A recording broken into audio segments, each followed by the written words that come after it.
এখন শুনবেন আজকের গুরুত্বপূর্ণ খবরের শিরোনাম। ইসরায়েলকে আরও হাজার হাজার বোমা ক্ষেপণাস্ত্র দিচ্ছে যুক্তরাষ্ট্র। ফিলিস্তিনরা অধিকার লড়াই চালিয়ে যাবে জানিয়েছেন হামাস। ক্ষমতায় ফিরে ইরানের উপর চাপ, ট্রাম্পের প্রথম নিষেধাজ্ঞা। ফরাসি যুদ্ধ বিমান মিরাজ হাতে পেল ইউক্রেন। গাজায় ধ্বংসস্তূপের নিচে 12,000 লাশ উদ্ধারে বাধা দিচ্ছে ইসরায়েল। অবৈধ ভারতীয় অভিবাসীদের নিয়ে যুক্তরাষ্ট্রে নতুন হুঁশিয়ারি। ইসরায়েলকে আরও হাজার হাজার বোমা ক্ষেপণাস্ত্র দিচ্ছে যুক্তরাষ্ট্র। ইসরায়েলের কাছে আরও $740 কোটি বেশি মূল্যের অস্ত্র বিক্রির পরিকল্পনা অনুমোদন দিয়েছে মার্কিন স্টেট ডিপার্টমেন্ট। এসব অস্ত্রের মধ্যে রয়েছে হাজার হাজার বোমা ও ক্ষেপণাস্ত্র। স্থানীয় সময় শুক্রবার এক ঘোষণায় এ তথ্য জানায় পেন্টাগন। মার্কিন প্রেসিডেন্ট ডোনাল্ড ট্রাম্প গত মঙ্গলবার হোয়াইট হাউসে ইসরায়েলের প্রধানমন্ত্রী বেনিয়ামিন নেতানিয়াহুকে অভ্যর্থনা জানানোর কয়েকদিন পর এবং গাজা যুদ্ধবিরতির মধ্যে বিষয়টি সামনে এলো। মার্কিন পররাষ্ট্র দপ্তরের মধ্যে দুটি আলাদা অস্ত্রের চালান অনুমোদনের জন্য কংগ্রেসে চিঠি পাঠানো হয়েছে। একটি $675 কোটি চালান, যাতে থাকবে বিভিন্ন ধরনের অস্ত্র, নির্দেশিকা কিট এবং অন্যান্য সামরিক সরঞ্জাম। এর মধ্যে রয়েছে 166টি ছোট ব্যাসের বোমা, 500 পাউন্ড ওজনের 2800টি বোমা এবং হাজার হাজার নির্দেশিকা কিট, ফিউজ এবং অন্যান্য বোমার উপাদান ও সহায়তা সরঞ্জাম। এসব অস্ত্র ও সরঞ্জাম চলতি বছরে পাঠানো শুরু হবে। অন্য অস্ত্র প্যাকেজের আওতায় রয়েছে 3000টি হেলফায়ার ক্ষেপণাস্ত্র এবং এর সঙ্গে প্রয়োজনীয় সরঞ্জাম, যার আনুমানিক মূল্য $66 কোটি। এই ক্ষেপণাস্ত্রগুলোর সরবরাহ 2028 সালে শুরু হওয়ার কথা রয়েছে, সূত্র আনাদোলো এজেন্সি। ফিলিস্তিনরা অধিকারের লড়াই চালিয়ে যাবে জানিয়েছেন হামাস। ফিলিস্তিনরা তাদের অধিকারের লড়াই চালিয়ে যাবে বলে জানিয়েছেন উপত্যকাটির স্বাধীনতাকামী সংগঠন হামাসের মুখপাত্র উমাসা হামদান। যুক্তরাষ্ট্র গাজা দখল করবে এমন মন্তব্যের পর কাতার ভিত্তিক সংবাদ মাধ্যম আল জাজিরাকে দেয়া এক সাক্ষাৎকারে তিনি এই কথা বলেন। হামাসের মুখপাত্র উসামা হামদান বলেন, ফিলিস্তিনরা তাদের অধিকার নিশ্চিত করতে দৃঢ় প্রতিজ্ঞ এবং কয়েক দশক ধরে চলা এই প্রচেষ্টা ছেড়ে যাবে না।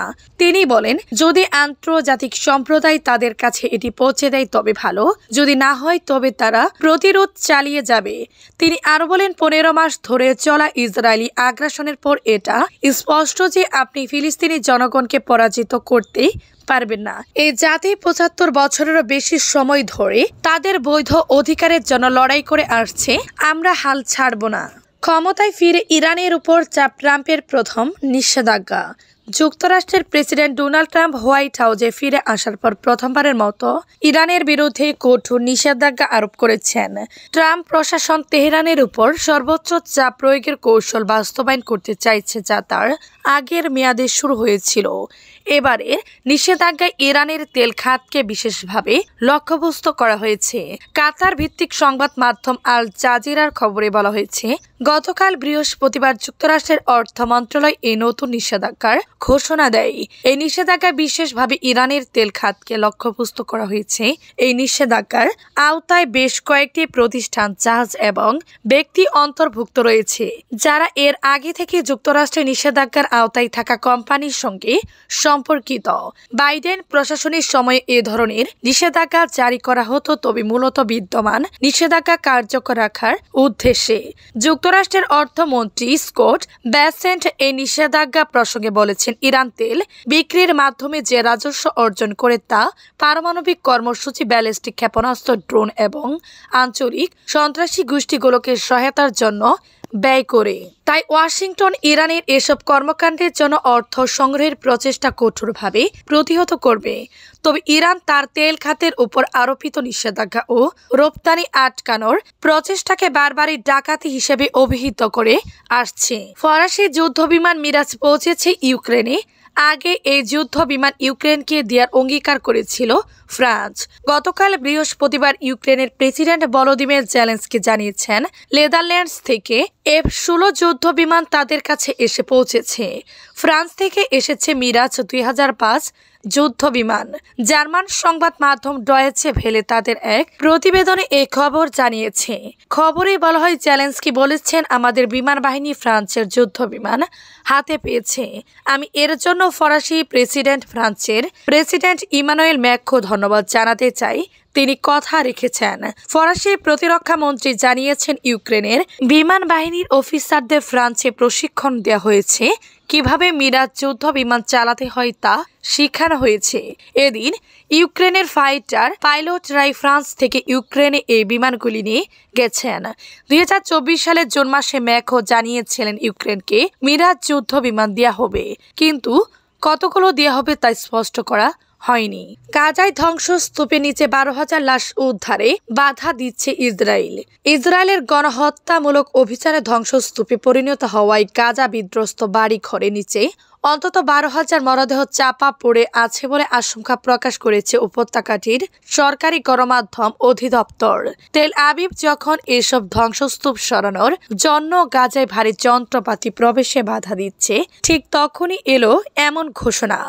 গাজার সরকারি গণমাধ্যম অধিদপ্তরের প্রধান সালামা মারুফ শুক্রবার গাজা সিটির ব্যবস্ট্রিট হাসপাতালে এক সংবাদ সম্মেলনে বলেন, গাজায় ভারী যন্ত্রপাতি প্রবেশ করতে না দিয়ে বিধ্বস্ত ভবনগুলো নিচে থেকে লাশ বের করার কাজে বেগ পেতে হচ্ছে। তিনি বলেন, ইসরায়েলি যদি এভাবে বাধা দিয়ে যায় তাহলে হামাসের হাতে আটক যেসব জিম্মি দখলদারদের বিমান হামলায় ঘরবাড়ি নিচে চাপা পড়ে নিহত হয়েছে তাদের লাশ উদ্ধার করে হস্তান্তর করাও সম্ভব হবে না। গাজায় 15 মাসের বেশি সময় ধরে ইসরায়েলের চালানো গণহত্যায় 47,583 ফিলিস্তিনির নিশ্চিত মৃত্যু হয়েছে। এছাড়া আহত হয়েছেন আরো 1,11,633 ফিলিস্তিনি। হতাহতদের প্রায় 70% নারী ও শিশু।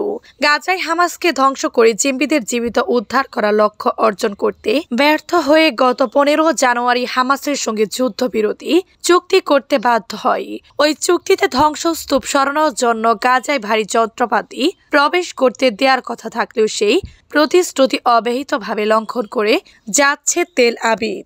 অবৈধ ভারতীয় অভিবাসীদের নিয়ে যুক্তরাষ্ট্রের নতুন হুঁশিয়ারি।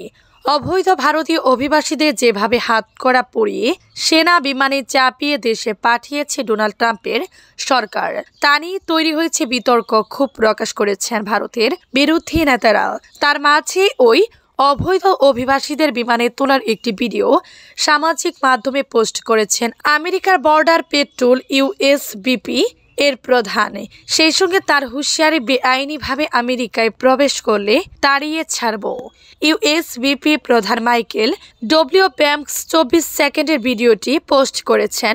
ভিডিও শুরুতে দেখা গিয়েছে মার্কিন সেনার বিমান C-17 দরজা খুলে গেল। রাতের অন্ধকারে হাতকড়া পরে